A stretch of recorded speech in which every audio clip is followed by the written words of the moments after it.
1, 2, 3, 4, 5, 6, 7, 8, 9. 1, 2, 3, 4, 5. Hello, everyone. I am Yolanda, and we are here at your favorite therapist, and this is episode number 2. And here at your favorite therapist, we bring in your favorite therapist to talk about how they're navigating life and being a therapist.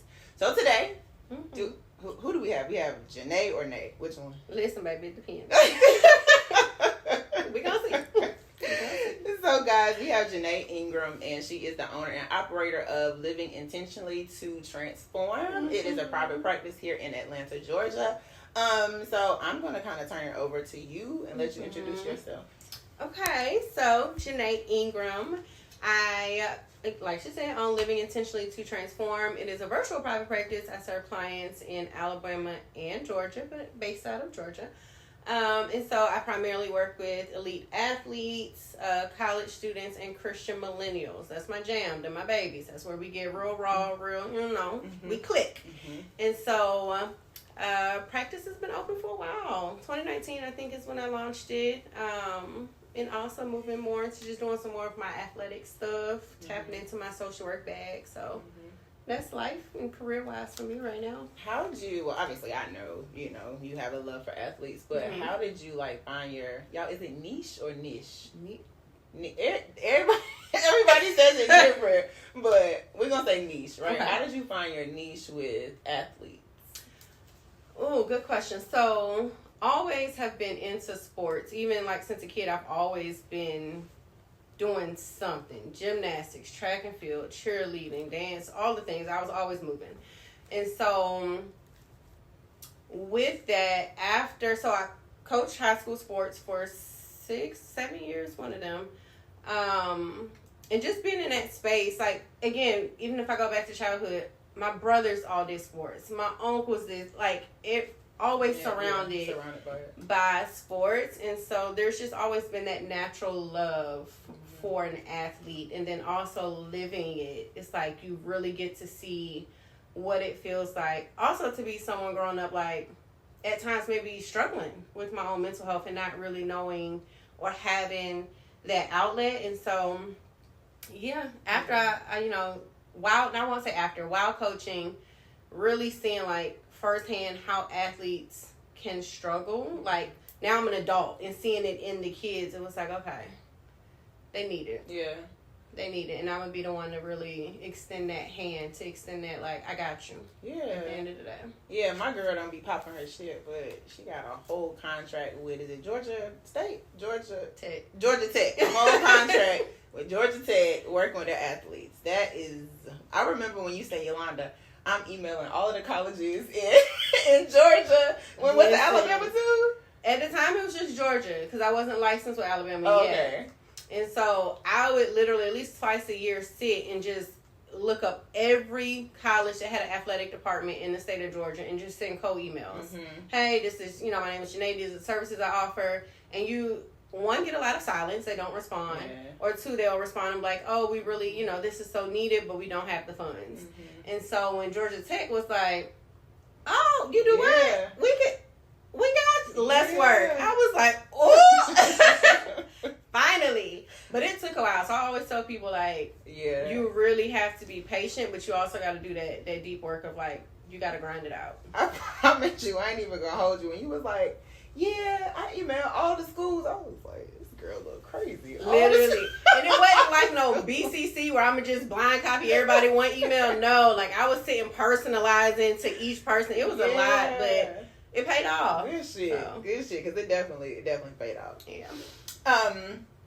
Okay, so let's get into our topic for today, right? So, it's an interesting topic, and it's specific, and I think I chose the perfect person to talk about it with. The topic for today is the world owes us. When you hear that, what kind of comes to mind? Before we get into the nitty gritty, what comes to mind when you hear the world owes us?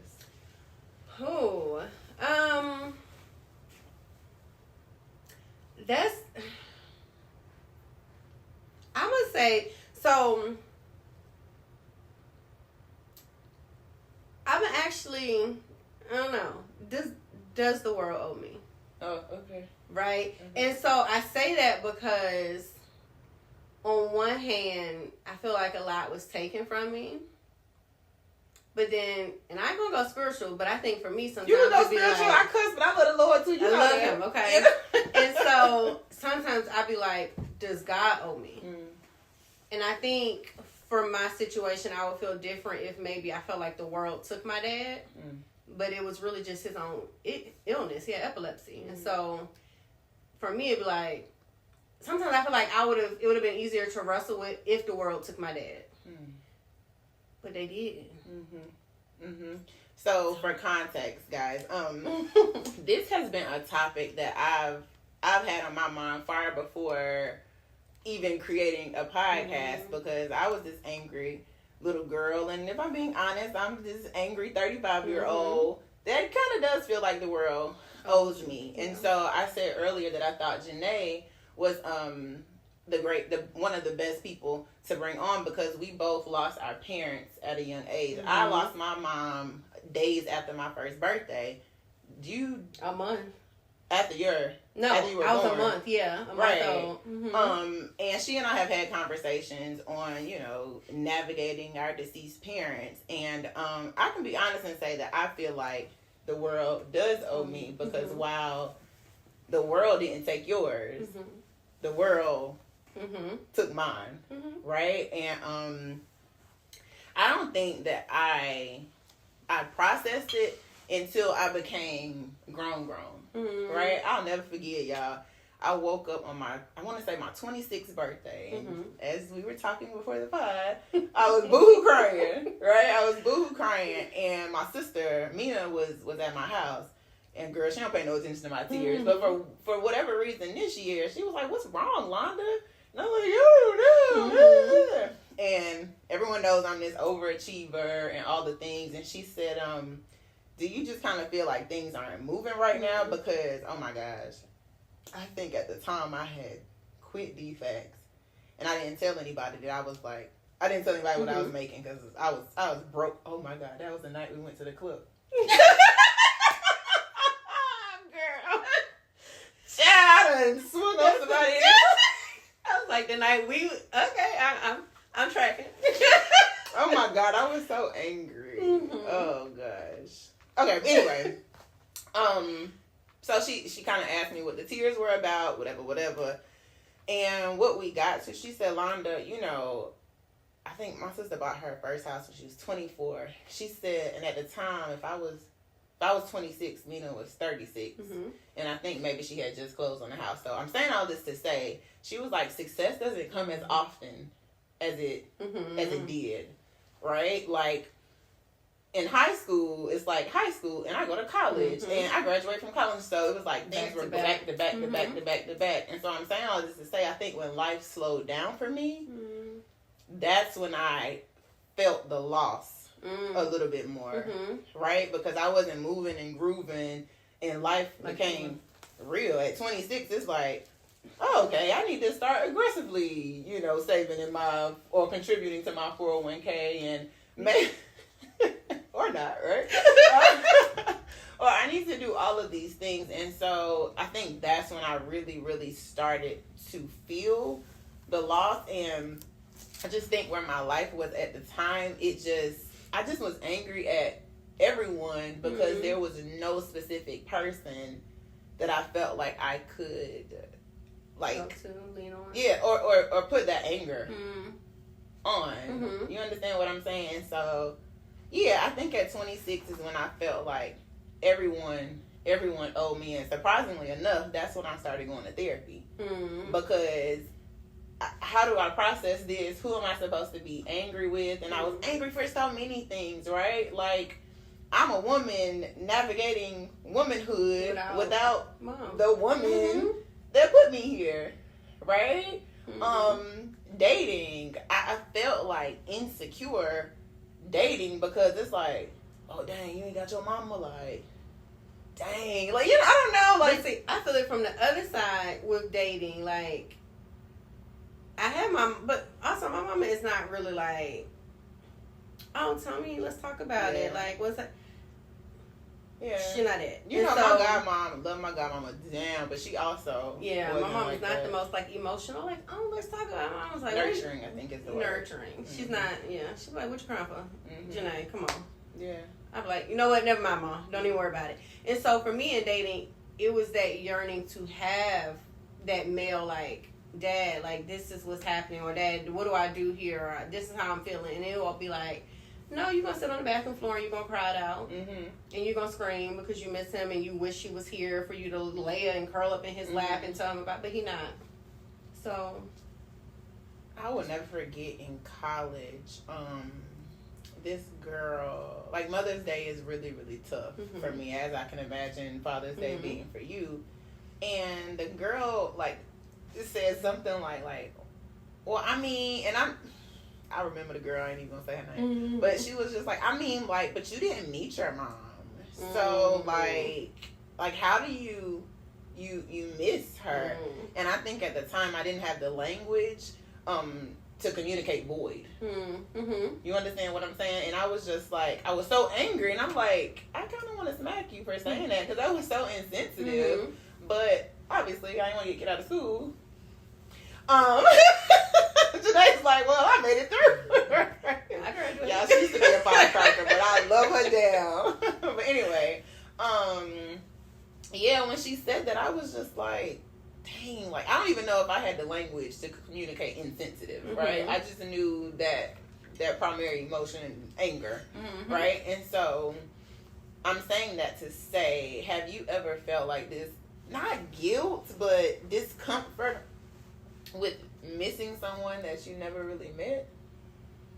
Yeah, so even like when I think about with my dad, he died a month after I was born. So when you think about never really met, like really, I really never got to do life with him. And so there would always be, especially like I remember as a kid, I would, on his birthdays, I would bake a cake every year. Yeah.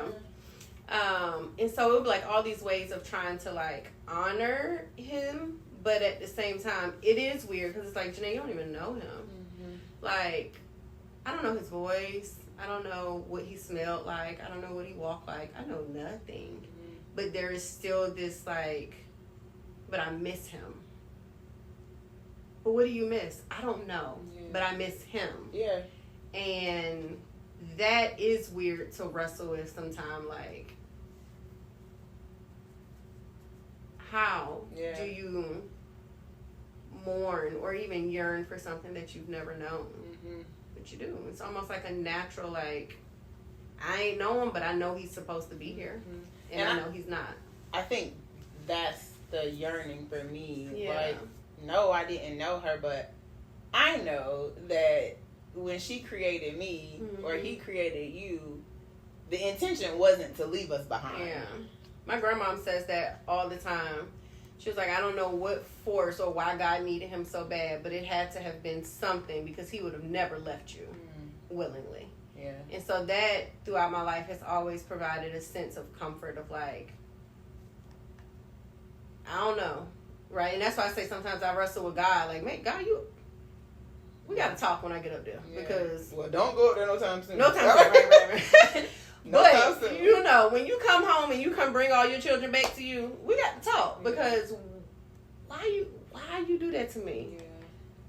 It's not, and I maybe if it was like, child, your daddy was trifling, he was this, he was that, then I'm like, okay, well maybe he didn't, he wouldn't have cared anyway. But no one when I say my family has always been like, girl, he loved you down. Yeah. Like it had to have been, I don't know, because he lived his whole life with epilepsy. So why after I'm here does he die from the very thing he's learned to live with?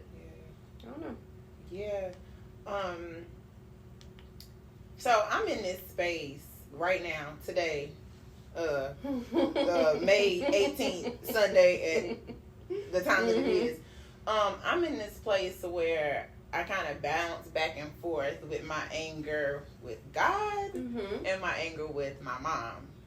Right? And Lord knows, y'all know I shout my therapist out all the time, Leo. He gets an earful because I'm like, I feel guilty for being angry with both of them. Mm-hmm. But, you know, as a therapist, I know that it's okay, right? But how do I articulate it? My mom could have been here. Mm-hmm. So, you know, for those that know the story, she got killed fighting, Mm-hmm. right? And she went to the fight. Mm-hmm. Like, you know, my dad was like, no, let's not. So let me give some backstory since I'm being vulnerable up here. So a long story, not so long. My parents own some properties, Mm-hmm. right? And they had some tenants there, and they evicted the tenants, Mm-hmm. and the tenants didn't want to leave, right? Mm-hmm. And so my dad is like, hey, let's handle this like business people, Mm-hmm. right? Let's call the cops and do this. Mind you guys, I don't know that I got this full story until I was an adult, because my dad just struggled. He like would give it to me in pieces, right? Because he just struggled with talking about it. And so my mom, from what I know, was a firecracker. Mama said, "Nah, we ain't going Yeah. to the cops." No, that she was not that kind of girl. Mm-hmm. And unfortunately, she goes to remove them from the home, Mm-hmm. and she's fighting the wife, which was her friend at one time. Mm-hmm. And the husband shoots and kills her, Mm-hmm. and he also shoots and kills my cousin's friend, who was a minor at the time. Oh my God, when I got that full story, I was just like, what the hell? Excuse me, or what the hell, whatever these folks say. But so I think for like, so I just kind of struggle with that anger, like, girl, why did you go over there? I think as an adult now, I make decisions and I keep other people in mind. I don't have I have a child, but I consider other people before I make the decision. So I can only imagine if I had 3 kids, all under the age of 10, you know, like, I would make a decision that wouldn't put me in a position to lose them, right? But maybe given space, maybe mom need a drink. considering you said they were friends at one point, I'm sure she didn't think that it would escalate to that degree. Yeah, I don't care. Right? Like, you have these 3 children. It's 5 of us, but my mom and my dad together made 3 of us. Did I say that right? Yeah. It's 3 for my mom. It's 5 of us total. But yeah, and I don't know. Going back to the topic, like, the world owes us, it's so interesting, because as a child I didn't want pity. And as I grew older, I can't say that I wanted pity more so than I wanted to be seen. Right? And when I'm sorry, I cut you off. No, I was just gonna say I could connect with that. Like, I feel that notion of wanting to be seen and wondering if it would be different if my dad was there. For sure. When I say seen, and you and I have talked for years and years about this, it's seeing something that's so much deeper that I sometimes feel like I don't, what's the word I'm looking for, Jenae? Seeing something that's so much deeper that I don't display. Right? It's almost like I want you to know my story without me having to explain it. And what I have grown to learn, that if people haven't lived what you lived, how would they see it? Right? And that, you know, emotional intelligence is like this buzzword now. And I'm like, well, people should just be emotionally intelligent enough to notice that if I always mention my dad, then maybe, you know. Yeah, but not necessarily, because, again, they're not living that same story. And so, I guess bouncing off what you said, for me, like, growing up, there was times I felt like I struggled with depression. There's times I felt I struggled with suicidal thoughts. And then especially, well, even probably when I was younger, because I can remember some stories that, like, maybe I was angry when I was a younger kid, too. Yeah. Because you're not about to play with me. Okay. Period. And so, but definitely as I got older, realizing that anger in many ways was like a wrecking ball. but it would be like one of those things where like, well, I just wish people understood why I was angry, but I don't want to sit with why I'm angry either. So like, I for sure don't want to sit and talk to you about why I'm angry. I'm just life, and I expect you to just go with it. Like, it's just, but people not gonna just go with it, right? And even if they know what happened, it still don't mean that they gonna like, oh well, she has an excuse, because as an adult now I realize it's still not an excuse to behave a certain way at times, but I think it gives context as to why I'll go from 0 to 100 real quick, right? How much of a rabbit hole can I go down? You can go, girl. You could. Where you drink at? You could go. But yeah, like that. And so for me, fighting was such an outlet because it felt like maybe the one time I had full control over, I don't know, just like control. And I say I had control because I ain't really lose no fights. So when I'm period.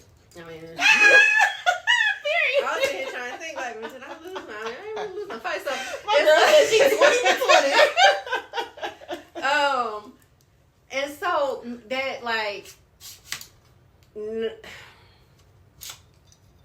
Take your time, girl. Like, cause I'm really sitting here trying to think of like how that control maybe showed up, but it was like, when I think back with the notion even like of being seen with my mom, I hate to say she's not nurturing, because then I feel like people gonna receive that like, oh, they didn't have a nurturing mom. Gentle, but right? Maybe not as gentle. Yeah, my mom is very much so like, get it done. Like, we ain't got time to be sitting here in emotions and crying. Like, what you need to be doing, get it done. Like, let's keep going. And so, never really having that space. I remember I would, as a kid, be like, I remember hating myself. I remember times sitting there, like, I remember vividly, I would have moments where it's just like, I want to go be with my dad. Yeah. And that was like, real for me. Mm-hmm. Like, I don't want to be here. Yeah. Like, what's life up there with him? Because it got to be better than and it wasn't like my life was horrible. So I don't want to paint this picture as though like I lived this horrible life, because we didn't. I was a kid, we went to Disney World, like we did all the things. Like my mom provided me a good life, but the emotional side, I feel like I struggled a lot and I didn't have an outlet to say I'm struggling. Mm-hmm. And so as I got older, you know, that turned into the sadness and the depression and the yearning for emotional outlet. Mm-hmm. It turned into, oh, I'm not here. My mama not here to like reel me in. Oh, it's go time. Yeah. It's go time. Like, you look at me crazy like, oh, what you swinging, right? And so I think it was for me having that control to release my anger, and no one was going to reel me in. Mm-hmm. No one was going to say, we don't have time for this, or what we crying for, what you said about. I'm going to feel all my feels and I'm going to take it out on whoever's in my way, period. And that for me was to be able to control the narrative of like, I got emotions and I'm going to express them how I want to express them, period. Where was I going with this? I don't remember. No, you're doing good. Do you feel like sometimes the emotions landed on the wrong people? Oh, for sure. Yeah. Sure, you know, they said something disrespectful or something that didn't sit well with you, but because you are like things that were a bit minute became to you because you're so full of emotion. It's like, oh no, now you're a target because you said this and it wasn't really that big of a deal, but I need somewhere to land these emotions. I'm gonna tell a funny story. So, Music City days, right? Girl, when you just looked at me so strange, I'm like, what is wrong with this silly ass girl? She used to just walk. This was your thing. You this. This bitch ready to swing. Whoa there. Right. So I remember vividly in my TT, my whole little crew, my friend TT talk about this story all the time. We walking through Music City, mind you, drinking it didn't help the anger, right? And so I remember this one girl, I don't know, it was a girl from Can of Paint. She could walk past me today. I would not know her. I don't even know if she was looking at me or if she was looking past me at somebody else, but all I know is when I saw her, it looked like she was looking at me, and I'm like, what you looking at? And I just swung on her. Bow! And TT always tells this story how she just films on her back like a little turtle. Right? And so we can laugh about it now, but I remember going back. And this was the emotional roller coaster I'd be on. I would go get in a fight, let all that anger out, and then go back and cry about it. Because I would feel bad for fighting people. And so I remember that little girl ain't did nothing. When I say she ain't do nothing to me. But she got it that night simply because why are you looking in my direction? Yeah. And so yes, to answer, like, I would feel bad. There would be a guilt of like you lashing out, but half these people you lashing out on don't deserve it. Now some of them deserve it. I mean, this is why you driving. Some of it is justifiable. Some of it is justifiable, but there was quite a few that I can say for a fact, like Jenae. Them people got your wrath for no reason at all. So, yeah. I just remember. Thank you for all of that. That was good. I just remember feeling something, but not able to articulate what I was feeling, and what do you do with that? And so, not only did I lose my mom, I lost my godmother who raised me. My sister went off to college when I was in the 3rd grade, and I was staying between my godmother and my dad up until middle school, and then I moved in like full time with my godmother. And when we talk about like just feeling unseen, like my god family is amazing. Like they're my sister and brother. T, Derek, and Kellen, like those are my siblings. Her brothers, like all of them are amazing, but I knew that wasn't my bio family.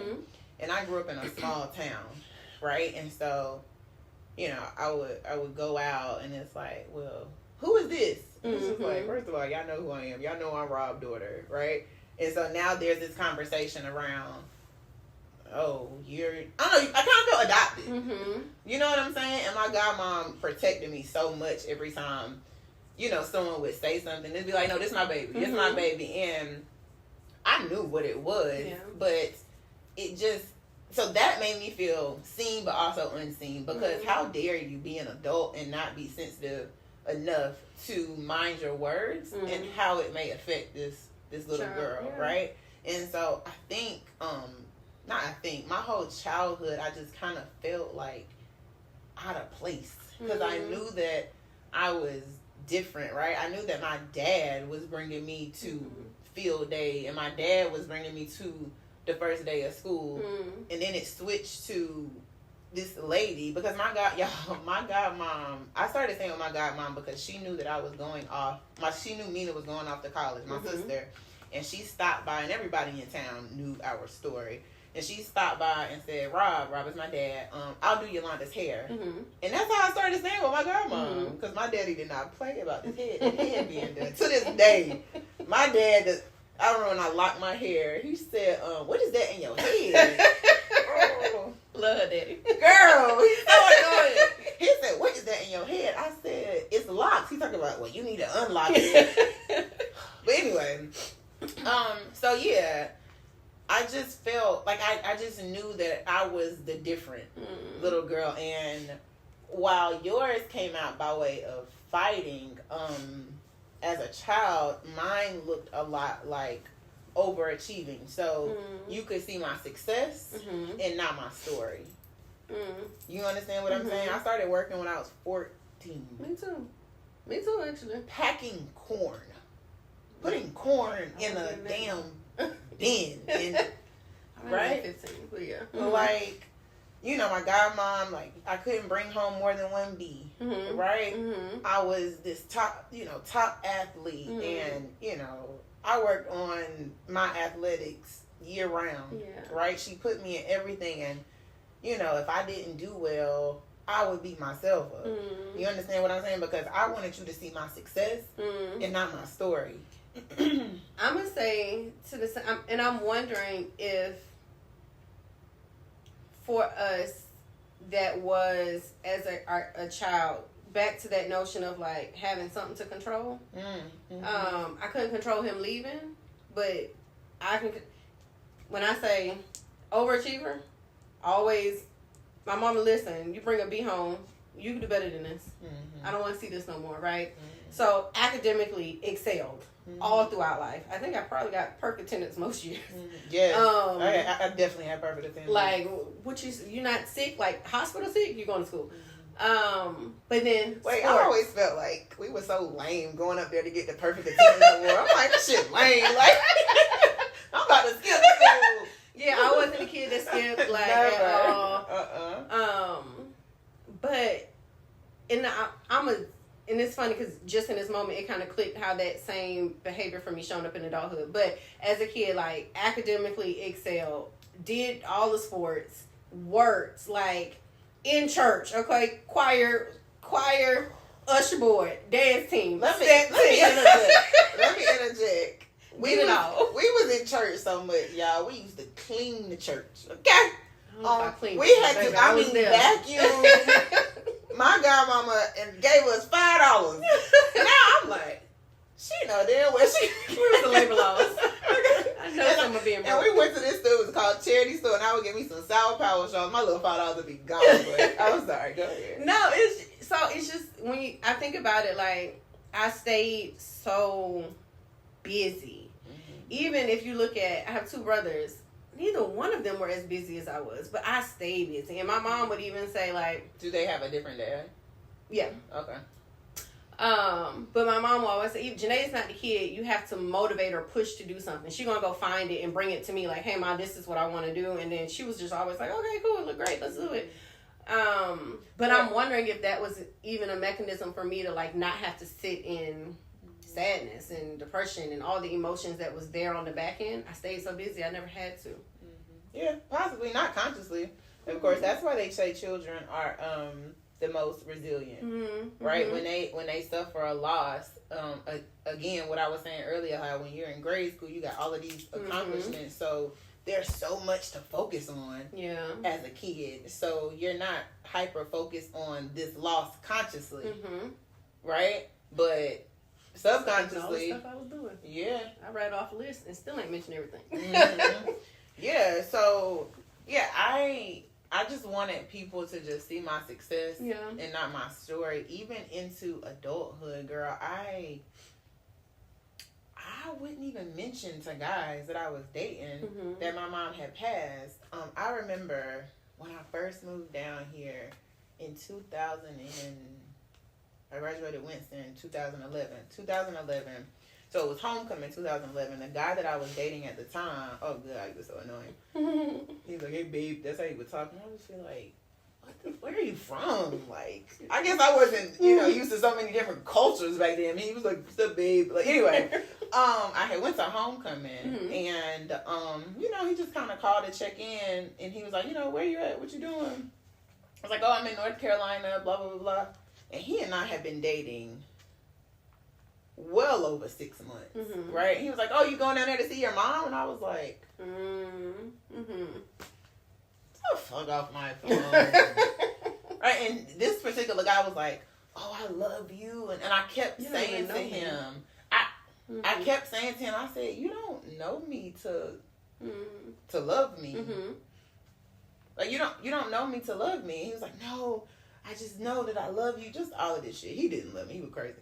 But I didn't talk to him. I just kind of enjoyed my weekend. I think that was the weekend while I was there. My uncle had died. My dad called me and told me my uncle had died. I think didn't I meet up with you that night too? It was like all sitting in the car. Like, yeah, we did. You probably don't remember what we did. Don't. But shout out to that homecoming because that would definitely go down in the record books. Was that Colors? Yes. Which Colors? And that was when we had the basketball game, the celebrity basketball game. Yes. That was the top tier homecoming. It sure was. I don't think we've topped it since then. But I love me some home. We are graduates of the I don't ever say illustrious the right way. You gotta hear Marcellus say the illustrious Winston-Salem State University. Okay. But, yeah, so I'm driving back and just kind of process. Remember that homecoming we made that freestyle? I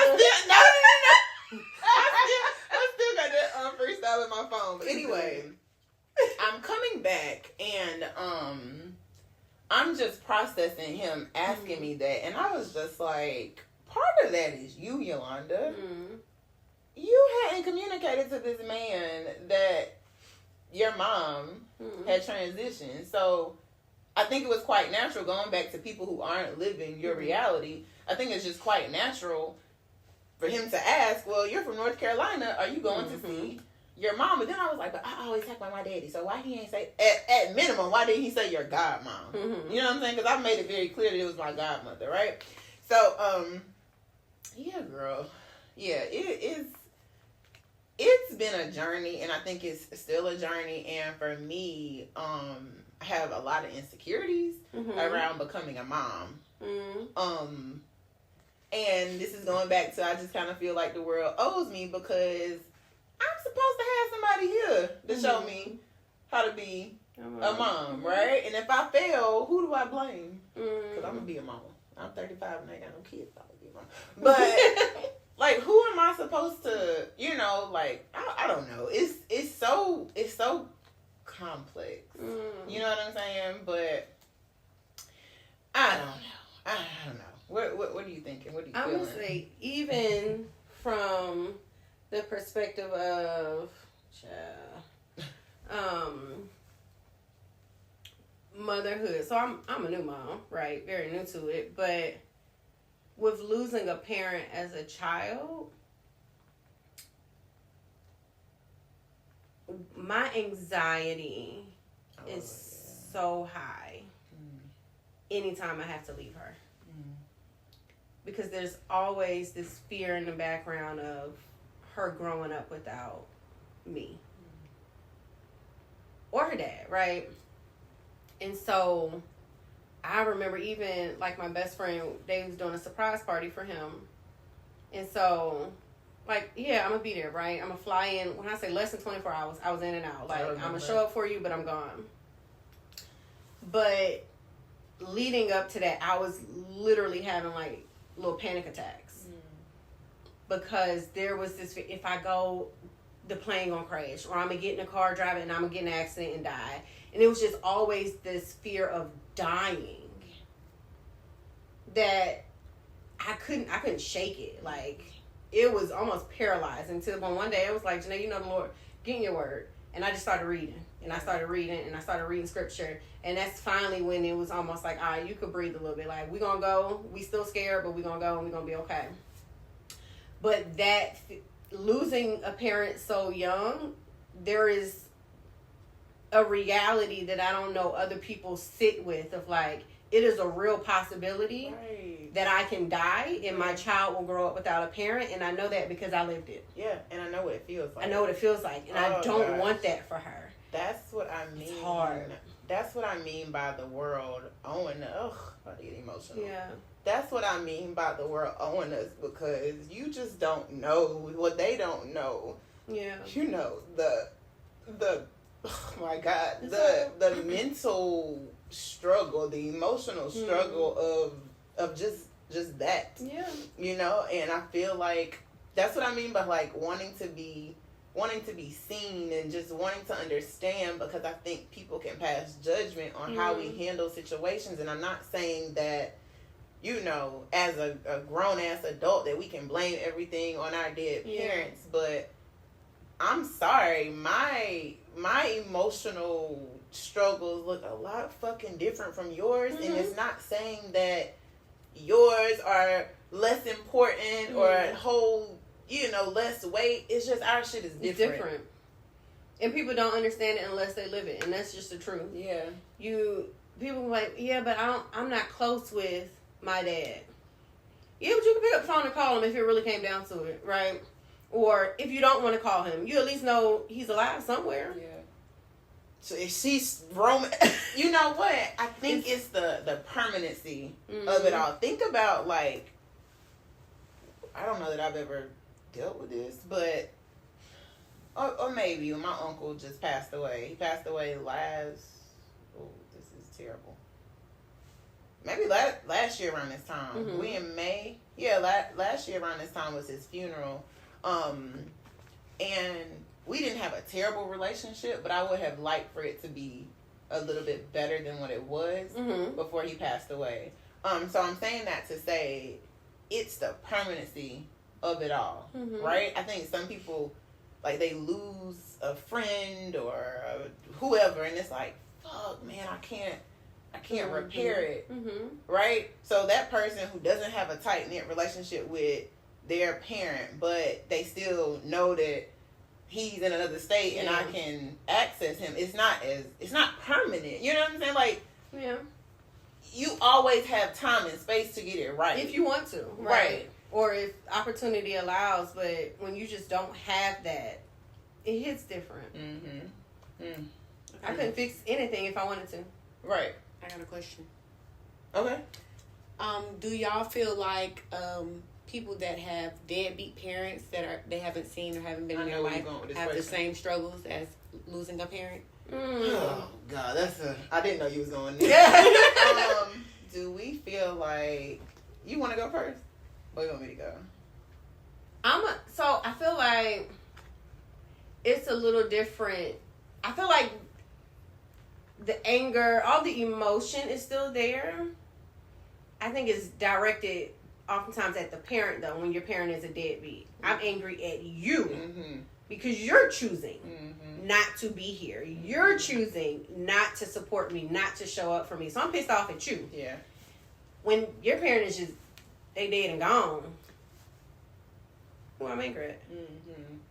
Right? It's just like anger that's just there, and it's almost like I'm having, where do I direct this? That's why I was saying earlier, like, sometimes throughout life, I was angry at God, like, pissed off, like, why don't you take my daddy, right? And then sometimes, even now I'm thinking about it, there was anger towards my dad. Because, to give a quick synopsis, he had epilepsy. Apparently, from the story and how it was explained to me, he was feeling like a little sick. He went to the hospital, but he went home because he said he didn't want to be hooked up to the machines that day. He died like the next day or something like that. And so sometimes my anger will be directed at him, because if you'd have just stayed in the hospital, would you be here? But also, I get it. When you're dealing with a chronic illness, bro, I don't feel like being hooked up to these machines. Today I'm going home. Like, I'll come back another time, but today I'm going home. I'm going to get some sleep. And he went home to get some sleep and didn't wake up. And so that anger, it just bounces around when your parent is deceased. I can't speak to having a deadbeat parent, but I would assume that I would be angry if my dad was here and he just chose not to. Oh, my beef is with you for sure. Like, I got somebody to be angry at. So that would be my thought. What's yours? I think anger is anger, and like I said earlier, it just kind of manifests differently, right? We have people with great parents, and their parents did something, and they're angry, right? Your anger isn't any less than my anger, isn't any less than a deadbeat anger. Like, I just think it just manifests different, but all very much so valid. But I have seen clients who have felt like their deadbeats are dead, dead to them. So to their reality is they are dead. You know what I'm saying?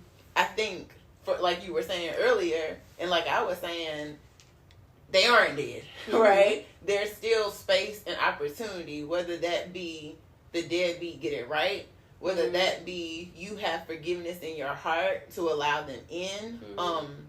So yeah, it's not, mine isn't any deeper than yours. It's just different. Yeah.